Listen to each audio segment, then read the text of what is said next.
नमस्कार मित्रों और जय हिंद। उम्मीद करता हूँ आप लोग की तैयारी बहुत अच्छी चल रही होगी। मेरी भी तैयारी अच्छी चल रही है। पेपर फर्स्ट का मैं पीडब्ल्यूज का एक बुक आता है, बहुत अच्छी बुक किताब है। जो अभी आप लोग देख रहे हैं ना, वो मैंने पीडब्ल्यू से ही बनाया है, बस एआई से कन्वर्ट कर लिया है। ठीक है, तो अभी हम लोग बात करेंगे आज हायर एजुकेशन का। ये भी एक यूनिट है और इससे भी 5 क्वेश्चंस आते हैं, जैसे आप लोग को पता भी होगा जो तैयारी पहले से कर रहे होंगे। और जिनको नहीं पता है तो उनको मैं बता दूं कि पेपर फर्स्ट में क्या है। पेपर फर्स्ट में 10 यूनिट है।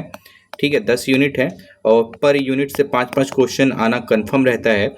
और उसी में से 10 यूनिट में से एक यूनिट है हायर एजुकेशन। तो आज हम लोग हायर एजुकेशन स्टार्ट करते हैं। ठीक है, स्टार्ट करने से पहले आप लोग ये देख लो कि क्या आप लोग किस टॉपिक से हायर एजुकेशन में क्वेश्चंस आए हैं। तो सारा हायर एजुकेशन पढ़ना तो इम्पोर्टेंट है ही, लेकिन जहाँ से क्वेश्चन ज़्यादा रिपीट हो रहे हैं उस टॉपिक को अगर हम लोग पहले से ही पढ़ के अच्छे से तैयार कर लें तो ज़्यादा अच्छा होगा ना।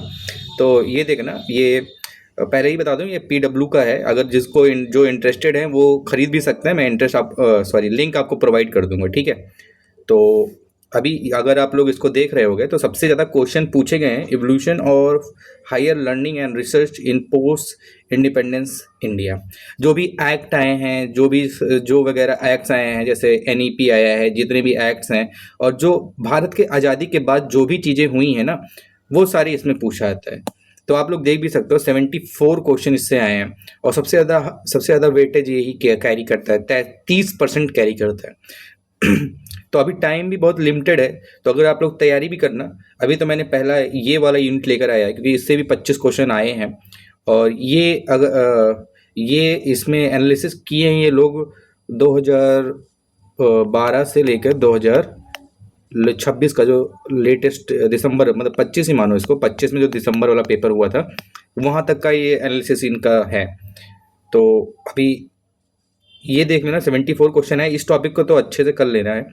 तो अभी हम लोग चालू करेंगे इस टॉपिक से और फिर सेकेंड टॉपिक चालू करेंगे। ठीक है, तो आज institution of higher learning and education in ancient India को हम लोग समझने का ट्राई करेंगे। तो चलो स्टार्ट करते हैं।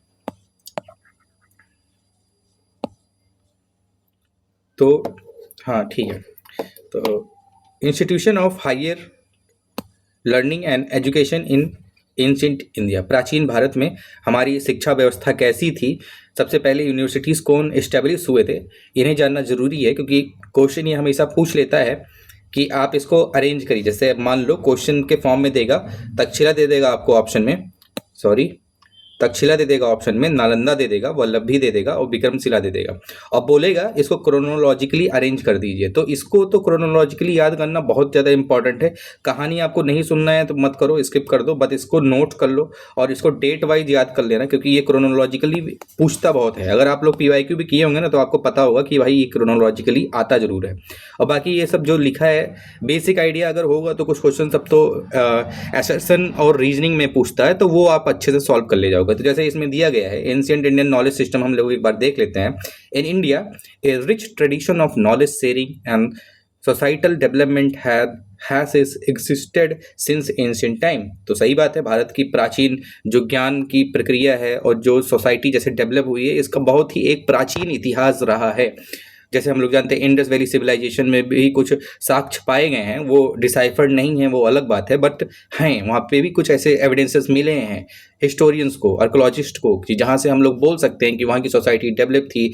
कुछ स्कूली या कुछ बच्चों को पढ़ाने की शिक्षाएं भी वहाँ पे थी क्योंकि वहाँ पे भी अच्छे अच्छे टेक्निक डेवलप हो चुके थे।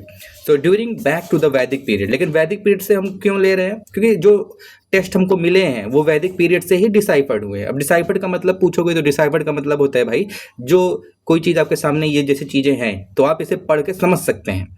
तो वैसे ही इंडस वैली सिविलाइजेशन में कुछ ऐसे टेस्ट मिले हैं ना, जैसे अगर आपके सामने ऐसे ये जो टेस्ट हैं आप पढ़ के इसको समझ सकते हो कि हाँ एंशिएंट इंडियन नॉलेज सिस्टम की बात की जाएगी, लेकिन आप उसे नहीं कर सकते हैं, नहीं समझ सकते हैं, उसी को डिसाइफर्ड बोलते हैं। ठीक है, तो वो डिसाइफर्ड नहीं है। तो वैदिक पीरियड में टेस्ट जो मिले हैं वो डिसाइफर्ड होने चालू हो जाते हैं। डिसाइफर्ड मतलब हम उन्हें समझना चालू कर देते हैं, इसीलिए हम लोग वैदिक पीरियड को कंसिडर्ड करते हैं किसी भी चीज़ के लिए। तो this tradition was exemplified through Gurukul. तो वैदिक पीरियड में भाई गुरुकुल सिस्टम थे। आप लोगों ने अगर रामायण और महाभारत कोई नहीं देखा होगा तो उसमें देखे होंगे, रामायण में गुरुकुल सिस्टम वगैरह था, राम जी वगैरह गए थे सब पढ़ने, तो वैसे ही गुरुकुल सिस्टम था, ठीक है, वैदिक पीरियड में। So where student resided with their revered teachers. हाँ, तो भाई ये स्कूल का भी सिस्टम था कि बच्चे जाते हैं और फिर 12 बजे छुट्टी होगी घर आ जाएंगे, लेकिन गुरुकुल में ऐसा नहीं था। गुरुकुल में जाते थे बच्चे, वहाँ पे गुरु के साथ रहते थे, खाना बनाएं, अपना शिकार करें, और फिर वहाँ पे ही गुरुकुल सिस्टम ऐसे ही डेवलप था। बच्चे वहाँ से ऐसे गुरु से ज्ञान लेते थे और फिर ये चीज़ें ऐसे चलती थी। जब उनका ख़त्म हो जाता था शिक्षा, तब फिर वो घर पे आते थे, ठीक है। अभी तो स्कूली सिस्टम में 12 बजे छुट्टी हुआ तो घर आ जाते हैं, ठीक है। तो गुरुकुल सिस्टम ऐसा बात था पहले प्राचीन भारत का। और learning in gurukuls was deeply rooted in the oral tradition. इसका मतलब क्या हुआ? इसका मतलब ये है, आपने श्रुति ट्रेडिशन सुना होगा। तो श्रुति ट्रेडिशन था क्या? श्रुति ट्रेडिशन इसी बात करती है कि गुरु कुछ बोलेंगे, बच्चे उसे याद करेंगे और उसे मेमोराइज करेंगे, ठीक है। रूटेड इन ओरल ट्रेडिशन मतलब कोई लिखने उखने का काम नहीं था, ठीक है, कि आप बैठ के उसको कॉपी करेंगे, फिर उसको पेस्ट करेंगे, उसको फिर रट्टा मारेंगे, वो सब नहीं था। उसमें ओरल ट्रेडिशन था कि गुरु ने अपना ज्ञान अपने स्टूडेंट, अपने शिष्यों को दिया और फिर वही शिष्य फिर अगले शिष्यों को देंगे, तो उसी को ओरल ट्रेडिशन, जिसे कि और अगर हम लोग प्रोफेशनली भाषा में बात करें तो उसे हम श्रुति बोलते हैं, ठीक है, श्रुति ट्रेडिशन। और with student memorising the vast knowledge imparted by the guru, वही मतलब जो भी वास्ट नॉलेज मतलब ऋग्वेद, अथर्ववेद, जो भी शास्त्र का नॉलेज अपने शिष्यों को गुरु देते थे, उसको बच्चे क्या करते थे, उसे याद करते थे, अपने अंदर उसे समाहित करते थे कि उससे उनका एक व्यक्तित्व अच्छा बन सके। अब आगे देखते हैं, एज सोसाइटी इवॉल्व। तो जैसे समाज हमारा इवॉल्व होता है, क्यों इवॉल्व होगा? क्योंकि हर सोसाइटी की एक कुछ नेसेसिटी होती है, हर टाइम पीरियड का कुछ नेसेसिटी होती है, कुछ चेंजेस होते हैं जिससे सोसाइटी इवॉल्व होती है, चेंजेस होते हैं। जैसे वैदिक पीरियड में अगर आप लोग देखेंगे और जिनका इतिहास होगा पेपर 2, तो वो लोग बहुत अच्छे से जान रहे होंगे कि वैदिक पीरियड में अगर हम लोग लेटर वैदिक पीरियड देखेंगे तो आयरन एज मिलता है। आयरन एज क्या था? आयरन एज चालू होता है 100 BC में हम लोग कंसिडर करते हैं। इससे हुआ क्या और कैसे चेंजेस हुए, ये आपको जानना जरूरी है। आप भले पेपर फर्स्ट में ये इंपॉर्टेंट नहीं है, बट एक कंसेप्चुअली समझना चीज़ों को ज़्यादा इंपॉर्टेंट होगा बल्कि रट्टा मारने से। तो मैं आपको 1 मिनट बताता हूँ, आप लोग समझ भी जाओगे। तो इसमें ऋग्वेदिक पीरियड चल रहा था, बढ़िया एग्रीकल्चर और पेस्टोरल इकोनॉमी थी। तो अगर एग्रीकल्चर और पेस्टोरल इकोनॉमी थी, सोसाइटी भी अच्छी खासी थी, अपने सब कुछ चल रहा था। बट 1000 BC में होता क्या है? 1000 BC में सबको मिलता है आयरन। आयरन मतलब क्या? आयरन मतलब लोहा, जो आज हम लोग लोहा देखते हैं। लोहा का नेचर क्या है? लोहे का नेचर है वो मजबूत होता है। उससे आप देखे होंगे, उससे हम लोग खेती कर सकते हैं। खेती कैसे? वो खेती में आयरन कैसे हेल्प करेगा? उससे पहले जितने भी मेटल पाए गए, 1000 BC में आयरन पाया गया, और इसके पहले जितने भी मेटल्स पाए गए, कॉपर, जितने भी मिलते थे, ब्रोंज, उससे हम खेती नहीं कर सकते थे। क्योंकि जो भी नॉर्थ इंडिया का होगा, अगर आप लोग गंगा यहाँ की मिट्टी देखेंगे तो यहाँ की मिट्टी ठोस है, और उसको खोदने के लिए, उसको जोतने के लिए हमें अच्छे मेटल्स, मजबूत मेटल्स की आवश्यकता पड़ती थी। लेकिन उसके पहले हमारे पास मेटल्स था ही नहीं, तो हमारी इकोनॉमी इतना ज़्यादा ग्रो नहीं कर पा रही थी कि जो राजा थे वो टैक्स कलेक्ट करें। और जब टैक्स कलेक्ट करेगा कोई एक राजा, एक गांव एक टैक्स कलेक्ट करेगा, धीरे धीरे और वो बड़ा होगा, टैक्स कलेक्ट होगा तो और सर्विसेज देगा, और ऐसे ही सोसाइटी या कोई इकोनॉमी या पॉलिटी कहीं की भी इवॉल्व होती है। तो ऐसे ही जब आयरन का इन्वेंशन हुआ 100 BC में, तो हमारी सोसाइटी, हमारा इकोनॉमी और हमारा पॉलिटी, सब चीज़ चेंजेस होना चालू हो गया था।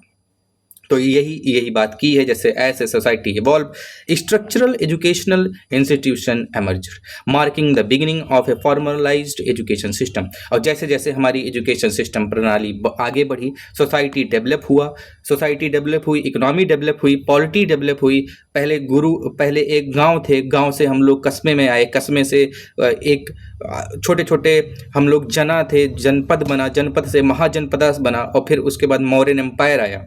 तो इससे हुआ गया, उससे जैसे जैसे चेंजेस हो रही हैं हमारी पॉलिटी में, उसके साथ साथ अगर हम कंटेम्प्रेरी देखेंगे तो सोसाइटी भी इवॉल्व हो रही है, और सोसाइटी के साथ साथ इकोनॉमी भी इवॉल्व हो रही है। अब पहले हम लोग बार्टर सिस्टम था, फिर पंच मार्क कॉइन आ गया, फिर उसके बाद हम लोग देखेंगे कि बार्टर सिस्टम तो था, एक सामान को दूसरे सामान से जब हम लोग चेंज कर लेते हैं उसी को बार्टर सिस्टम बोलते हैं। तो पंचमार्क कॉइन क्या था? पंचमार्क कॉइन एक कॉइन था, उस पर ऐसे मोहर मार देते थे, ठीक है, उसी को पंचमार्क कॉइन बोलते थे। तो ऐसे इकोनॉमी इवॉल्व हुई, बार्टर से पंचमार्क कॉइन आ गया, ठीक है, कुछ खरीदने के लिए, तो ऐसे इवॉल्व हुआ। और इसी इवोल्यूशन का रिजल्ट था कि जो हमारी एजुकेशन सिस्टम थी ये भी फॉर्मलाइज्ड हो गई। और this evolution led to the establishment of universities, becoming the center of profound learning and enlightenment. In the subsequent discussion, we will delve deeper into this historical journey, exploring the significance of this institution played in shaping India intellectual and cultural fabric. तो हम अभी आगे पढ़ेंगे कि कैसे भारत का educational system और universities आई और कैसे डेवलप हुई, ठीक है। तो सबसे पहले और वर्ल्ड की सबसे ओल्डेस्ट यूनिवर्सिटी अगर आप लोगों से पूछी जाए कि पूरे विश्व की सबसे प्राचीनतम यूनिवर्सिटी विश्वविद्यालय कौन है, तो क्या होगा उसका जवाब? उसका जवाब है आप लोग के सामने तक्षशिला। नाम तो सुना ही होगा, तक्षशिला। ये वही तक्षशिला है जिसका स्थापना 5000 BC के आसपास माना जाता है। यही विश्व की सबसे ओल्डेस्ट यूनिवर्सिटी है। और यहीं पे आपने नाम सुना होगा चाणक्य, पाणिनि, चारवाक जो फिलॉसफी थी, चारवाक, ये लोग यहीं से रिलेटेड थे, ठीक है। तो अभी तो ये याद रखना, सबसे पहले मैं आपको बता देता हूँ, ये क्रोनोलॉजी तो रट्टा मार लो, लिख कर दीवार पे चिपका दो, ये आपको किसी भी कीमत पे याद होनी ही होनी चाहिए। ये तो मैंने कहानी बताया, इससे क्वेश्चन आएगा ही नहीं। क्वेश्चन जहाँ से आएगा ना, ये इधर से आएगा। इसको क्रोनोलॉजिकल अरेंज करो। तो ये जब नहीं पता होगा तो पहले तक्षशिला आएगा, नालंदा है, फिर वल्लभी है और फिर विक्रमशिला है। तो इसे याद रखो, कोई कोड बना लो। अभी और है TNVV, ऐसे ये 4 पहले यूनिवर्सिटी हम लोग देख लेते हैं, उसके बाद आगे जब देखेंगे तो उसको और अच्छे से देख लेंगे। तो अभी तक्षशिला क्लियर हुआ आप लोगों को? तक्षशिला अगर हो गया हो तो हम लोग आगे बढ़ते हैं। ये है कहाँ, किस जगह पे है, ये भी जानना जरूरी है भाई। मैच ऑफ द फॉलोइंग पूछ सकता है, तक्षशिला किस जगह पे है? तो तक्षशिला में है, गांधार जिसे आप बोलते हैं। और अगर आज की बात करें, आज वो किस जगह पे है, तो वो आज रावलपिंडी, पाकिस्तान, वही रावलपिंडी जहाँ पे भारत जाके सर्जिकल स्ट्राइक करके घर में घुस के मार के आया था, वही रावलपिंडी, ठीक है। तो तक्षशिला अभी मौजूदा समय में यहाँ पे है। बुद्धिस्ट स्टडीज, तंत्र, यहाँ पे होता क्या था, तो बुद्धिस्ट स्टडीज थे, तंत्र शास्त्र थे, अर्थशास्त्र पढ़ाई जाती थी, सर्जरी थी। ये वर्ल्ड ओल्डेस्ट यूनिवर्सिटी है। Teacher like Chanakya, Panini, Charvaka taught here. यहाँ पे इतने महान महान गुरु पढ़ाते थे। अब आगे बढ़ते हैं। फिर आती है सेकेंड यूनिवर्सिटी जिसका नाम था नालंदा यूनिवर्सिटी। 4 to 7 BC में फाउंड होती है, ये मतलब स्थापित होती है। और ये है कहाँ पे? नालंदा, जहाँ आज राजगृह बिहार में है।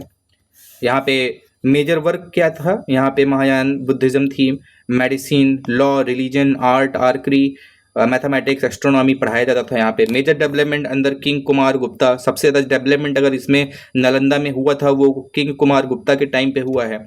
और यहाँ पे ह्यूआन सैंग भी पढ़ाए गए थे, taught here in 7th BC। Hiuen Tsang Nalanda में शिक्षा लिया है, वो टॉट मतलब पढ़ाया है इसने, यहाँ पे टीचर थे। तीसरा यूनिवर्सिटी कौन है? वल्लभी 600 AD में है। और ये है कहाँ पे? गुजरात में है। और हीनयान बुद्धिज्म था यहाँ पे, अर्थशास्त्र, इकोनॉमिक, नीतिशास्त्र, ये सब पढ़ाए जाते थे सब्जेक्ट। और यहाँ इसको पैट्रोनेज किसने दिया था, मतलब कि इसको इकोनॉमिकली सपोर्ट किसने किया था, तो ये इस राजा का नाम है। क्या नाम है इसका? मैत्रका किंग्स। और यहाँ पे Hiuen Tsang and I Tsing also visited here. अच्छा, ये दोनों जो ट्रेवलर्स आए थे ये यहाँ पे विजिट किए थे। विक्रमशिला, चौथी यूनिवर्सिटी विक्रमशिला भागलपुर बिहार में है। यहाँ पे व्याकरण, लॉजिकल, फिलॉसफी, ये सब्जेक्ट पढ़ाए जाते थे। एस्टेब्लिश बाय धर्मपाल, ये याद रख लो, विक्रमशिला किसके द्वारा एस्टेब्लिश किया गया था? Dharmapala. Mahayana Buddhism is major but all 64 subject of Hinduism are also taught here. तो ये बहुत अच्छा याद इंपॉर्टेंट पॉइंट है यार कि Buddhism is the major but all 64 subject of Hinduism is also taught. वो था विश्वविद्यालय विक्रमशिला।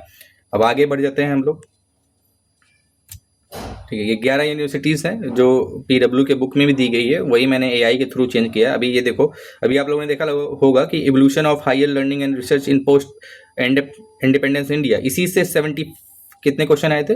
74 क्वेश्चन आ चुके हैं। तो ये हम लोग नेक्स्ट वीडियो में कवर करेंगे, ठीक है। यहाँ पे ऐसे क्रोनोलॉजिकली वे में है, तो इसको हम लोग नेक्स्ट वीडियो में कवर करेंगे। अभी ये कवर कर लेते हैं। इसे याद कर लेना यार, ये क्रोनोलॉजिकली ही क्वेश्चन पूछेगा। अगर पूछेगा ना क्रोनोलॉजिकली ही पूछेगा, या प्लेस पूछेगा किस जगह पे है और वहाँ की क्या क्या इंपॉर्टेंट चीज़ें हैं, ये याद रख लो। तो मिथिला है, वैसे एक विश्वविद्यालय मिथिला है, मिथिला बिहार में ही है। और यहाँ पे कौन कौन सब्जेक्ट पढ़ाए जाते थे, ऐसे fine art, philosophy, scientific subject, ये देख लो। और यहाँ पे ये फोटो है हमारे मिथिला विश्वविद्यालय का। और Ganeshopadhyaya form a new school of Nyaya दर्शन नॉन एस न्याय नव्य न्याय। मुझे लगता है इस पे शायद क्वेश्चन भी आ चुका है, मुझे जहाँ तक मैं रिकॉल कर पा रहा हूँ इस पे क्वेश्चन आ चुका है। तो even king Akbar work with scholars of this university. और मिथिला के विश्वविद्यालय के साथ अकबर भी काम करता था भाई, ये भी बहुत अच्छा इंपॉर्टेंट पॉइंट है यार। और फिर उदंतापुरी, ये भी बिहार में है और बुद्धिस्ट स्टडीज़ यहाँ पे चलती थी। ये फ्लरिश किया था पाला डायनेस्टी के अंदर। तिब्बतियन रिकॉर्ड्स और mention the university scholar, Tibetan record में भी यहाँ के स्कॉलर्स का मेंशन किया गया है। और जगतदाला यूनिवर्सिटी, ये कहाँ पे है? करेंटली बांग्लादेश में है। ये बुद्धिस्ट सेंटर था और पाला डायनेस्टी किंग राजा रामपाल के अंदर फ्लरिश किया। Centre of education for nearly 100 साल तक थी भाई ये विश्वविद्यालय, और सुंदर भी है। चलो, नादिया विश्वविद्यालय बंगाल में है। Centre of Hindu culture and education. Famous writer Ranganath Shiromani and Jayadev belong to the education centre. ये है आपका विश्वविद्यालय नादिया। और शारदा पीठम कश्मीर में है, फिलॉसफी लिटरेचर पढ़ाई जाती थी यहाँ पे। At this centre is a special place famous for Kalhana Bilhana Patanjali belong to this institution. Salotgi, ये कर्नाटका में है। Education in the south. Minister of Krishna third ने शायद इसको इस्टेब्लिश किया था। Narayana richly endowed this. और लास्ट है ये इनायरम तमिलनाडु में है। Provided free hostel and education to 340 student. Hostel की सर्विसेज भाई इसमें थी। और स्त्रिंगेरी एंड कांची और other centre of education in south India, ये है। तो यहाँ पे हमारा ये एक पार्ट कंप्लीट होता है। इसे आप क्रोनोलॉजिकली याद कर लेना, इसके नोट्स बना लेना क्रोनोलॉजिकली, तो ये बहुत ही ज़्यादा इंपॉर्टेंट है। और यहाँ पे क्या क्या चीज़ें होती थी, किसके अंदर कौन फेमस थे, वो याद कर लेना। यहाँ से ऐसे ही क्वेश्चन आएंगे, अगर आएंगे भी तो। यहाँ से 25 क्वेश्चन आए हैं। और अगर आप लोग कमेंट करोगे तो मैं इसके क्वेश्चन MCQ भी सॉल्व करवा दूंगा जो बुक में दिया गया है, ठीक है। तो अभी नेक्स्ट वीडियो में मैं इसको इस टॉपिक पे लेकर आऊँगा। उससे पहले आप लोग चैनल को सब्सक्राइब करना, लाइक करना और अपने दोस्तों के साथ शेयर करना जो UGC नेट का तैयारी कर रहे होंगे। सो थैंक यू, जय Hind, all the best for your examination.